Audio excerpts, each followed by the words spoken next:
Magandang gabi po sa inyong lahat. Ako po si Marvic Galeta, YouTube channel po. Please watch, please subscribe. Salamat po. Kayo po ba ay matatakotin?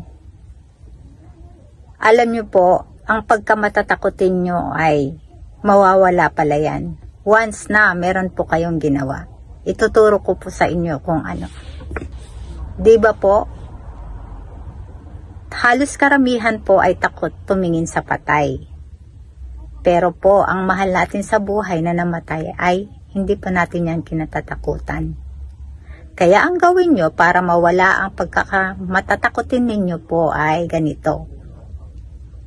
Kasi, nung kabataan ko po ay konting mahulog lang po ang mga kaldero, konting galaw lang po ng mga gamit yan ay natatakot na po ako at gusto ko nang tumakbo.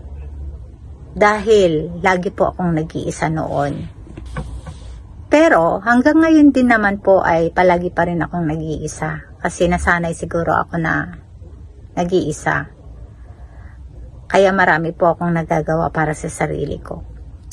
Pero po, ang sinasabi kong pagkakamatakutin ninyo ay mawawala yan po. Ganito po yan.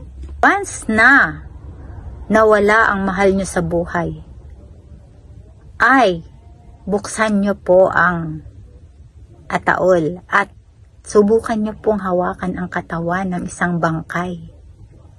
Ganyan din po ang ginagawa dito sa Japan. Pinapahawakan po nila ang mukha. Para daw po hindi tayo maging matatakutin. Kaya, yan po ang maituturo ko sa inyo. Subukan nyo po. At siguradong sigurado, totoo po yan. Mawawala po ang matatakutin ninyo. Salamat po.